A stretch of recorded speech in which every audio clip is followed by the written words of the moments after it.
மழை தொடர்பான ஒரு அண்மை செய்தியை பார்த்துக் கொண்டிருக்கின்றோம். அடுத்த 3 மணி நேரத்திற்கு சென்னை, திருவள்ளூர், செங்கல்பட்டு மாவட்டங்களில் மிதமான மழை பெய்யும் என தெரிவிக்கப்பட்டுள்ளது. மேலும் கூடுதல் விவரம் செய்த செலினா வழங்க கேட்கலாம். செலினா, சென்னை வானிலை ஆய்வு மையத்தின் கூடுதல் விவரங்களை பதிவு செய்யலாம். வடகிழக்கு பருவமழை தமிழகத்தில் தீவிரமடைந்து வரக்கூடிய நிலையில் பல்வேறு மாவட்டங்களில் தொடர் கனமழை என்பது பெய்து வருகிறது.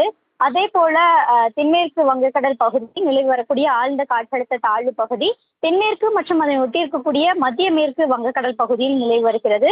இது அடுத்து வரக்கூடிய 12 மணி நேரத்தில் வடக்கை நோக்கி நகர்ந்து தெற்கு ஆந்திரா கடலோர பகுதியை நோக்கி நகரக்கூடும் என்று இந்திய வானிலை ஆய்வு மையம் தெரிவித்திருக்கக்கூடிய நிலையில் அடுத்து வரக்கூடிய 3 மணி நேரத்தை பொறுத்தவரையிலும் சென்னை, திருவள்ளூர், செங்கல்பட்டு ஆகிய மாவட்டங்களில் லேசானது முதல் மிதமான மழைக்கு வாய்ப்பிருக்கக்கூடும் என்று தெரிவித்திருக்கிறார்கள். குறிப்பாக சென்னையை பொறுத்தவரையிலும் கடந்த 2 நாட்களாகவே மேகமூட்டத்துடன் காணப்பட்டது.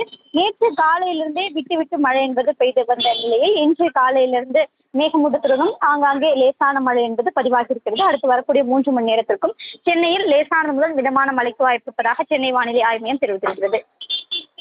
தகவலுக்கு நன்றி.